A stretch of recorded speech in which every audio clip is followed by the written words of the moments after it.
So guys, meron tayong dalawang klase ng mobile application, no? AYS Instant Services. Ito po yung para sa mga user. Ayan. Okay. And meron din tayong AYS Service Provider app para naman to sa mga mag-a-apply bilang service provider natin. So later on, ipapakita ko din po yan. Anyway guys, this is downloadable na po sa Play Store and iOS. Right? So dito po makikita nyo yung user interface po natin. Nakikita nyo na agad yung mga category dyan. Pwede nyo ring i-check yung mga malapit na services sa inyo, no? So, ang mobile application natin, para po itong mga ginagamit na natin, na sikat na mga mobile apps sa labas, no? Yung mga sasakyan, nabubuk na natin, yung mga pagkain, nabubuk na din po natin, mga items, yan, baka araw-araw may mga kumakatok na rider sa inyo, 'di ba? So, yan na po ang uso right now, and syempre, we are proud to say na i-share namin sa inyo yung napakagandang business platform natin right now, no, para sa mga services. So guys, we are first in the Philippines na magbigay ng ganitong klase ng mobile application, no. So papakita ko na po sa inyo, yan. Meron po dito yung parang target sign or yung GPS natin. So if you want na makita yung mga malalapit sa inyo, i-click nyo lang po yan. And ito-turn on yung location nyo para makita nyo po yung mga available na malalapit. So, kung makita nyo, nagbago na po, no? Ayan.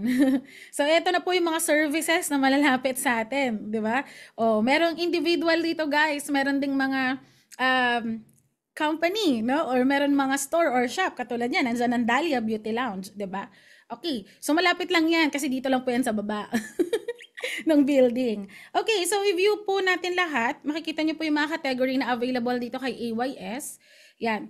So, we have services ng mga skilled worker. May mga services din tayo ng mga professional. So, ang top services po natin dito sa Metro Manila ay aircon technician, home cleaning, massage.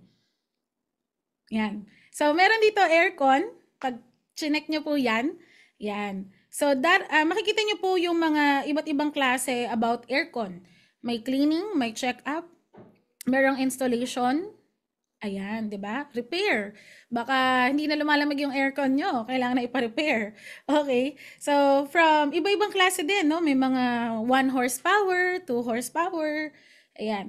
Ang maganda dito, guys, sa mobile application namin, nakikita nyo po yung mga budget, no? Yung mga prices, pasok ba to sa budget mo? Pang budget meal ka ba? O di kaya okay ka naman sa pricey, basta maganda yung mga services or yung mga nakapaloob na services, 'di ba? So, ayan guys. All right? So, click natin 'yan. So, marami 'yan. Next, meron tayong home cleaning dito, guys. Okay, pag check po natin 'yan, makikita niyo po. Ayan. So, iba't ibang klase. Meron din tayong pang home, meron tayong pang condo. So, kayo na lang po yung mamili kung anong type ng bahay meron kayo. Okay, ang maganda dito, makikita mo din yung mga service provider natin. Sample yan, si Ma'am Victoria Perez. Okay, makikita nyo kailan siya nag-member, ilang stars mayroon na siya, and ano-ano yung mga services na kaya niya i-provide. So, from, imagine nyo, basic cleaning, pang sink, pwede po kayong mamili kung gusto nyo, portion lang ng bahay nyo or buong bahay nyo ipalinis nyo, makakapili po kayo dito. At hindi lang individual yan guys, meron din tayo dito mga company like ito. Shoutout po natin ang Squeaky Wise Cleaning. Ayan, 'di ba? So, sa San Pedro, Laguna po ito, guys. Alright? Pero lahat, even Metro Manila, kaya po nilang puntahan. Ayan. So, kung makikita nyo, individual and company, pwede pong pumasok sa atin. So, nakapagbigay po tayo ng opportunity sa mga worker, mga negosyante, basta service-related po iyan. Okay, next naman po, punta naman po tayo sa salon. Isa rin po ito sa top services natin. Yan. So, kung gusto nyong magpariband, gusto nyong magpakulay, gusto nyong magpakulot, di ba? Gusto nyong magpa-nail art, gusto mong magpadagdag ng pilik mata dyan, okay? Pwede ka nang mamili, may individual services dito at meron ding mga package. Ayan. O di ba, mahilig ka bang magpaganda? Eto na ang para sa'yo. Kung medyo busy ka na sa trabaho, wala ka ng time, pumunta ng mall, pumila sa salon, dito kay AYS, nakabook ka kaagad. O, di ba? Makakapili ka. Meron din po tayong massage. Yan, di ba? So, pagod ka ba sa trabaho mo? Gusto mo ba ng relaxation? Alright? So, marami tayong klase ng massage dito at makakapili din kayo ng mga provider natin. Okay, so makikita nyo yung iba may mga picture dito, 'di ba? Oh, ito si Ma'am Lani, oh. Ayan, 'di ba? At makikita nyo din ang description niya. Okay, so ganyan po kaganda yung mobile application natin. So, guys, hindi lang po mga skilled or hindi lang to mga home service, basta instant, no? Pwede rin po dito yung mga professional, no? Nangangailangan ka ba ng legal service? Ayan. So, pwede na po kayo makapag-book dito. O, di ba? Even yung mga attorney dyan at lawyer, pumapasok sa mobile application natin. Nangangailangan ka ba ng tutor? Okay, meron din po tayo niyan. Hanapin nyo lang dito sa app. Ayan, tutor. O, di ba? Kailangan ba ng anak mo ng math tutor, elementary tutor? Nandito po yan. So, marami po kayong pagpipiliin, guys. And ang mga tao po kasi ngayon very busy na po. No? So, maganda po to na makapag-install na po kayo nito para lahat ng mga services na gusto nyo makuha kahit busy kayo, madali na lang po gamit yung mobile application natin. So, ngayon, ipapakita ko naman sa inyo paano ginagamit yung app. So, napakadali lang yan, guys. Kasi lahat naman yata tayo ngayon, techie na, di ba? Oh, lahat naman tayo nakakapag-book online na, di ba? Sige nga po, i-comment nyo nga dyan sa comment section. Number 6, if nakapag-try ka na, no, na gumamit ng mga mobile application. Okay, kahit hindi AYS. Ayan, comment mo number 6 para makita natin yung mga audience natin. So, ngayon magde-demo po tayo, guys. I-click ko po itong demo category. Alright, so ayan, no, may ang daming nagbo-booking dito, di ba? Ayan. So, i-click ko yung demo category ngayon, guys, para mapakita ko sa inyo paano gumagana yung booking natin. So, dito sa demo service, pagpalagay po natin, tayo po ay magpapakulay ng buhok. Ayan. So, kailangan natin ng hairstylist, no? Okay, so, i-book natin siya. Okay, kung makikita nyo po, pag kinlik nyo po yan, nakalagay yung price, ilang oras ginagawa yung service na yan. Makikita mo rin kung may description siya at ano yung mga available na araw. Okay, so i-click natin yung book now and pwede po kayong mag-advance booking. Pwede rin today, pwede bukas, pwede next week. 'Di ba? So napaplano mo na ngayon yung mga activities ng buhay mo. 'Di ba? Hindi mo na makakalimutan na, ay naku, nakalimutan ko, magpapakulay pala ako ng buhok, magpapamasahe pala ako, 'di ba? So i-click mo na lang 'yan. Check natin 'yan. Sabi natin Thursday, 11 a.m. O click mo yung next. Pwede nyo pong i-type yung address nyo.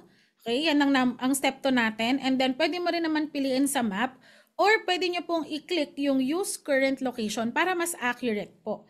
'Di ba? And maglagay na rin po kayo ng description. Ano ba yung mga prefer mo na hair color? So, lagay mo na rin dyan, hair color, okay, o gusto mo, highlights. Sample lang po yan, para may idea na po yung provider na pupunta sa inyo. Okay? And then, click nyo po yung next if yan na po yung gusto nyong service, no? And makikita nyo po, bago nyo po pindutin yung confirmation, i-check nyo po yung date and time na napili nyo, pati yung price, no? Yan. So, may nakalagay tayo dito ang disclaimer, guys, na kailangan yung bayaran yung service provider upon completion ng booking. Siyempre naman po, no? Na-servicean na kayo, magbayad po kayo. Okay, click nyo po yung confirm, double tap nyo yan. And make sure na binasa nyo rin po ang ating terms of service and privacy policy. So, by the way guys, tayo po ay naka-follow sa compliance ng Google Play at App Store. Kaya kayo naman po ay nakakasiguro na safe, secured, at okay ang mga mga data dito sa loob ng application natin. Okay, so dahil nakapag-confirm or nakapag-place na tayo ng booking, 3 steps lang po yan. Unang-una, ulitin ko po, mag-choose kayo ng service nyo. Pangalawa, mag-select kayo ng date and time. And number 3, okay, mamili po kayo ng, lagay nyo po yung address nyo po. Ayan, para makapunta yung service provider po sa inyo. So, ang maganda dito guys, katulad to ng mga ibang mobile application na meron siyang tracker. So, makikita mo ngayon if natanggap na yung booking mo o di kaya naman papunta na ba yung service provider mo. So, makikita nyo po yan. So, pwede nyo i-review, pwede nyo i-check yung status, pwede mong i-cancel kung hindi pa ina-accept, nagbago ka ng isip, diba? But make sure guys, kapag pinindot natin, sure na po tayo dyan. Okay, click na po natin yung check status. Makikita nyo na po. Oh, so nakalagay dito, booking history, andyan yung ID number nyo po ng transaction nyo. So, ganun lang po kabilis mag-book ng service dito sa mobile application natin. Okay, ngayon ipapakita ko naman po sa inyo paano naman po natatanggap ng mga provider natin kung may booking po sila. Yan, para sa mga interesado po, di ba? Kasi yun yung usual na tanong eh. Pag pumasok po ba kami bilang service provider dyan sa mobile application nyo, paano po namin malalaman na may booking, di ba? And ganun din sa mga user natin, tinatanong nyo din po, paano po malalaman ng mga provider namin na ibinook namin sila? O di ba? Ito po yung maganda. Dahil nga ito ay mobile application na. Okay, meron din po silang sariling app. Ang pangalan po niyan ay AYS Service Provider. So by the way guys, no, kung gusto niyo pong i-download yan, pwede niyo namang i-download para sa mga gustong mag-apply. Pero hindi po kayo makaka-login dyan not until pumasa na po kayo sa screening ng ating company. No? Nakapag-submit na kayo ng mga requirements, na interview na po kayo ng HR, doon nyo pa lang po malalogin yan. Alright? Yan. So, eto na po. Makikita nyo, itong naka-screen sa akin ngayon, naka-dark theme siya para mamaya pag nagpalit-palit ako ng screen, malalaman nyo na ito ay provider user interface. So, dito po makikita nila ng mga provider natin yung available wallet nila, total number of booking, at total number of services nila. Yan. Meron din silang profile dyan guys. So, mako-customize nila yung mga araw na pwede silang mabook, yung mga services nila, sila po yung nagdi-dictate ng price dito sa application natin. So ngayon pumunta na po tayo sa booking menu dahil po i-check na natin yung nag-book sa atin. Okay? Lalabas po dyan yung pending booking, yung address, yung date and time, pati customer. Pero sa side na to guys, kung hindi niya pa ina-accept, hindi niya pa pwede tawagan si customer. Kailangan po i-accept niya muna para makuha niya yung contact number. Ano po? Syempre, okay? Kailangan sa mobile application mag-transact. Right? And syempre, kaya kayo din naman po, nagda-download po kayo ng app namin kasi gusto nyo pong makasiguro na ang magbibigay sa inyo ng serbisyo ay mga legit. Tama po ba? At quality kung gumawa. Okay, i-click na po natin ang accept at makikita nyo po, lalabas na po dyan. Yan. Pwede na pong mag-assign. So, dahil may mga pumapasok po sa atin ng mga company, no?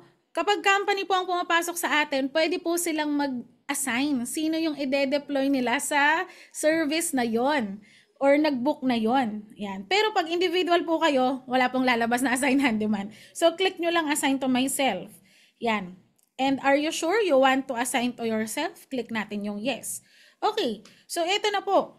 Right? Accepted na po yung booking. So, sa side na to guys, i-click lang ng service provider natin yan at nakita nyo po, lumabas na po yung info ni customer. May profile picture pa po. Okay? Pwede na niyang tawagan at pwede na rin niyang i-chat kasi may button na po. Ito po yung sinasabi ko sa inyo. Diba? Ayan. So, magtatawagan na kayo. I-confirm na ng service provider natin. Magandang hapon po. Alright? Ma'am, kayo po yung nag-book. Tama po ba? Nag-book po kayo ng pang hair color. Ano po bang hair color yung prefer natin? Diba? Para siya naman, makakabit-bit na siya ng mga pangkulay na gusto mo. Okay. Pwede pong mag-chat dyan. Pag kinlik yung chat, lalabas po. Hello. Ayan. Hello. Ayan. Okay. So, pwede pong mag-chat guys. Mari-receive din po yan ng customer. So, ngayon, dumating na po ang araw ng booking. I-click na po ng ating provider yung start drive. Kasi naka-document po ito. So, kailangan niyang i-click yung start drive kapag papunta na po siya sa customer at para malaman din naman po ng customer na on the way na siya. Okay. Click yes. So, dahil nag-start drive na siya, pagpalagay natin nakarating na siya sa bahay ng customer. So, pumunta naman po tayo sa customer app. Okay? So, nandito na si service provider at magsisimula na siyang mag-hair color. So, ang gagawin ng customer ay i-click lang ang start button.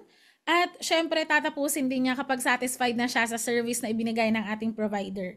So, meron po kayong makikita dito na hold or done button. Hold, para yan, pagpalagay natin hindi natapos yung service today, babalikan bukas or babalikan mamayang hapon or mamayang gabi. And then, ito naman yung done kung tapos na po. So, tapusin na natin yung booking. Click natin yung done. Okay? At kapag click po ni customer yung done, syempre, pupunta naman po tayo sa app ni service provider.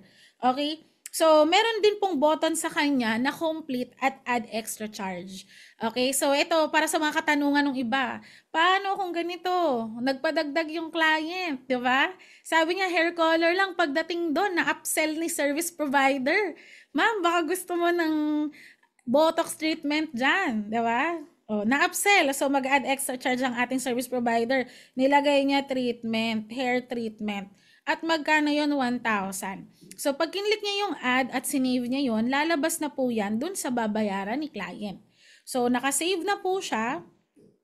Ngayon, pumunta po tayo sa customer application. Lalabas po dyan yung button na Pay Now. So, pag kinlik po niya yung Pay Now, pwede siyang mamili kung COD po ba yan or wallet. So, pwede po siyang maglagay dito ng money. Yan. Pero usually, COD po ang ginagawa. Ang COD po, ang ibig sabihin yan guys, cash on delivery. Or after service, doon po magbabayad. Pwede pong cash yung gamit. O di kaya naman through GCash. No? Yung customer, magbabayad ng GCash, papunta sa GCash yung service provider. Okay? So, this is automated. Huwag kayong mag-alala guys. May load wallet po ang ating mga service provider. So, ibig sabihin, deducted na din po ang income ni service provider kasi may mga profit distribution yan. Mamaya po yan i-explain sa presentation natin. So, i-click na po natin yung Pay Now para makapagbayad na si customer. And dahil nakapagbayad na siya, kung makikita niyo po nakalagay dito pending approval. Kasi kailangan din pong tanggapin ng ating service provider or i-press po yung button na confirm payment kung talagang na-receive na niya yung bayad ng customer. So, i-click natin yung confirm payment. Right? Na-receive na niya yung bayad. So, pwede na po siyang maglagay ng service proof. Yan. Maganda po may service proof. Pwede niya ilagay before and after.